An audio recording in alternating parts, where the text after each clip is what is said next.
tudo bem? Eu estou aqui com a professora Rita, com a tia Rita. É um grande prazer estar aqui, uma satisfação muito grande, que eu conheci essa professora faz alguns meses, mas realmente tive muita identificação com ela, pelo carinho que ela tem com os estudantes, pelo saber acumulado em longos anos de experiência em docência. Então, nós estamos num projeto, uma atividade interdisciplinar, devido à questão das aulas remotas, né, online.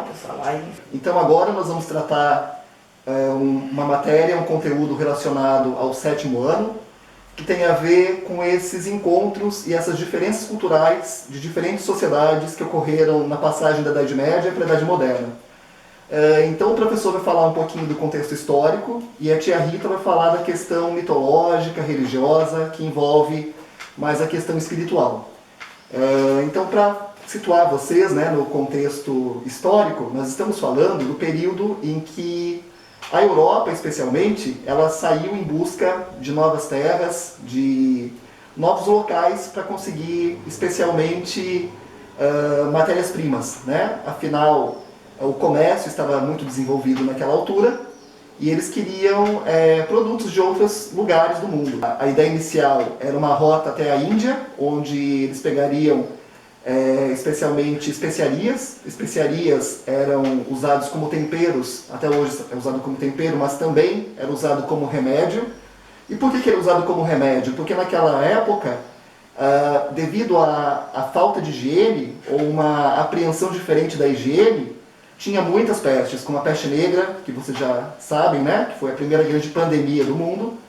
E também devido a uma religiosidade muito intensa, na qual a Igreja Católica, especialmente, ela fazia com que eles tivessem algumas práticas que hoje nós consideramos um tanto incorretas, como, por exemplo, não se banhar. A Igreja Católica, naquela altura, eles achavam que o corpo era pecaminoso, então a pessoa ela tinha que evitar de mostrar o corpo.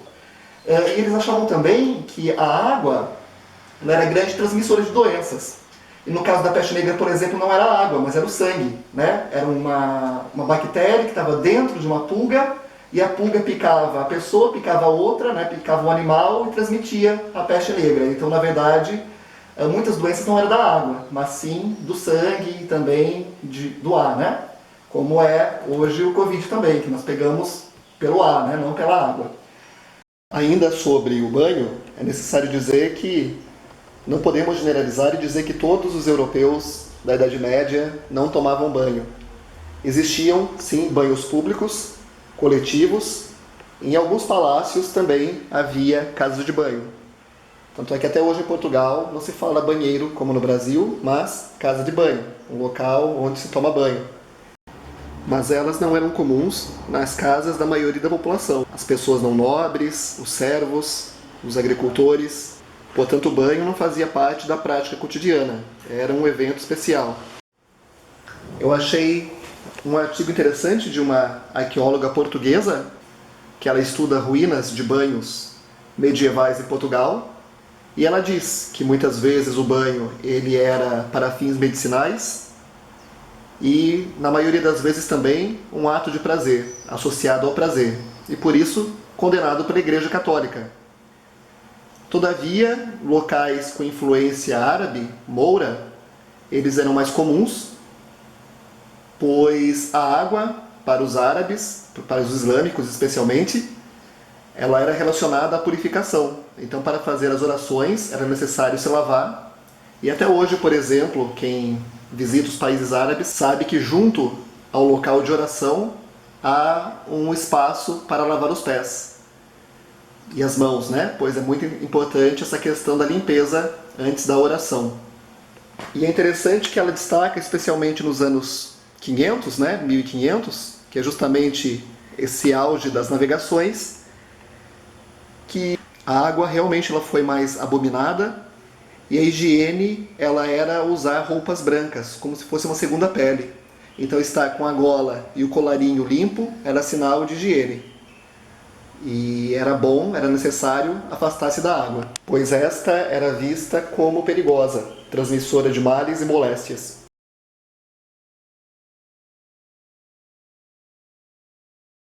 E quanto, pessoal, a vida nas embarcações, nas caravelas e nas naus, cabe o professor aqui falar também um pouquinho da higiene e dos problemas com a água e com a comida.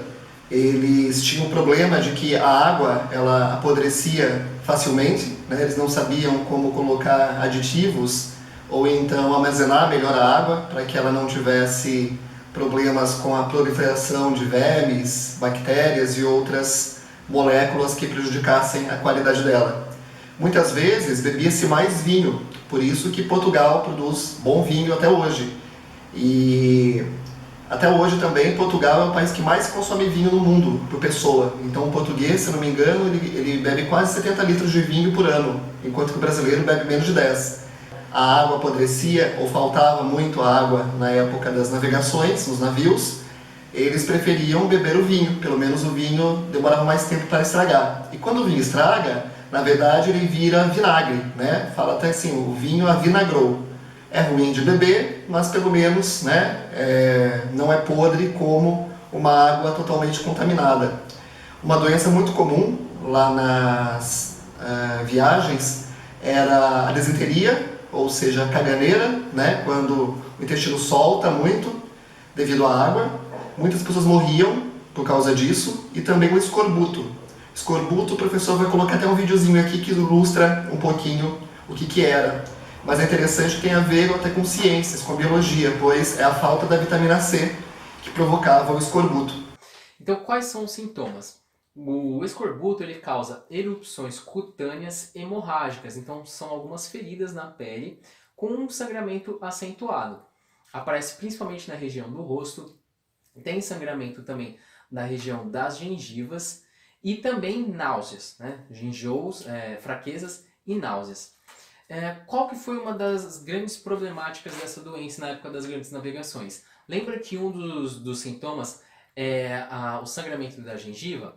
Acompanhado desse sangramento, tinha a soltura dos dentes da gengiva. Eles ficavam moles e em alguns casos eles até mesmo caíam.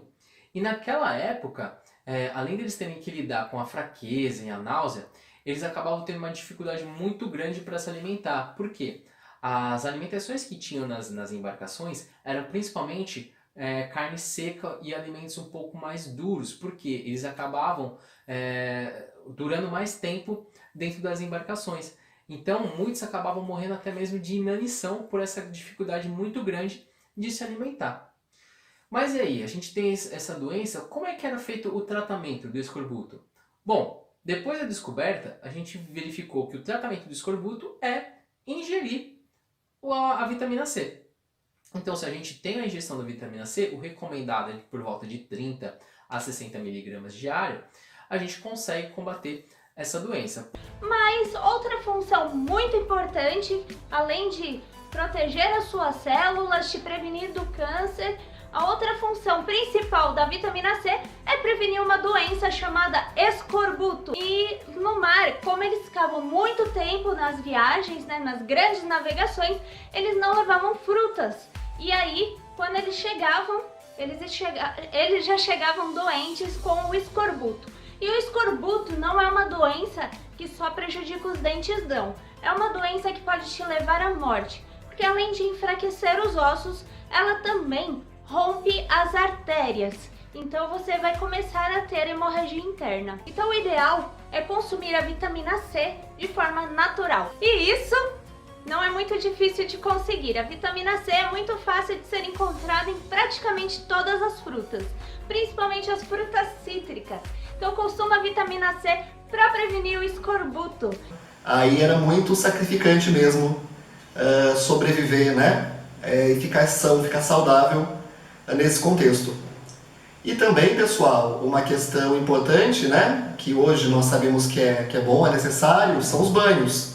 Imagina, se não tinha água nem para beber, ainda mais para banhar. Então, também não fazia limpeza corporal e isso ajudava na proliferação de fungos, né, e de algumas doenças que a sujeira pode acarretar no homem. Pois ficavam meses, né, ou pelo menos 5, 6 semanas dentro de uma embarcação, então não tinha como se embelezar, não tinha como se banhar, né? Então não era nem questão de porquice, era questão de que não tinha como, né, fazer a a higiene pessoal.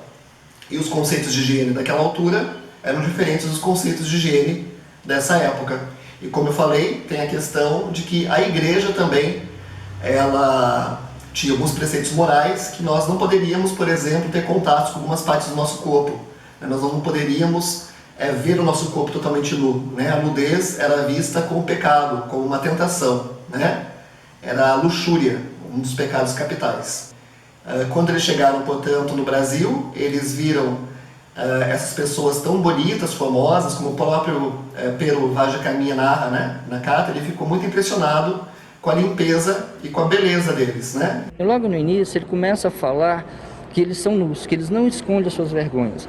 A feição deles é serem pardos, um tanto avermelhados, de bons rostos e bons narizes bem feitos. Andam nus, sem cobertura alguma, nem fazem mais caso de encobrir ou deixa de encobrir suas vergonhas do que a de mostrar a cara. Uma mulher moça, a qual esteve sempre à missa, à qual deram um pano com que se cobrisse e puseram-lhe de arredor de si. Porém, ao assentar, não fazia memória de o muito estender para se cobrir. Assim, Senhor, é tal a inocência desta gente, igual à de Adão. Se vocês pesquisarem na internet, assistirem outros vídeos, vocês verão que havia muitos relatos de pessoas que comiam barata, comiam rato, que faltava comida. Assim, não podemos também afirmar isso como uma prática comum. Isso ocorreu porque realmente aconteceu algumas viagens nas quais as pessoas sofreram muito e fizeram relatos disso. Mas também a pessoa ela não ia fazer um relato, Por exemplo, a viagem correu tudo bem. Quando se corre tudo bem, dificilmente se faz um relato, E, por exemplo, uma atenção que eu chamo de vocês é que quando chegaram aqui no Brasil, a frota de Pedro Álvares Cabral, o Pero Vaz de Caminha, ele narra, por exemplo, que quando trouxeram alguns indígenas para dentro da nau onde estava o Pedro Álvares Cabral, ofereceram para eles figo, mel, carne seca, peixe seco, ou seja, ofereceram o que de melhor tinha. Então ainda tinha sim comida, Tá certo que a comida no geral essas comidas mais nobres, eram deixadas para o capitão, especialmente para o Pedro Álvares, que era o nobre que comandava toda a tripulação, todos os navios, que não veio só um navio do Brasil, vieram vários. Mas também não dá para generalizar e falar que toda viagem era desastrosa, que faltava comida e tudo mais.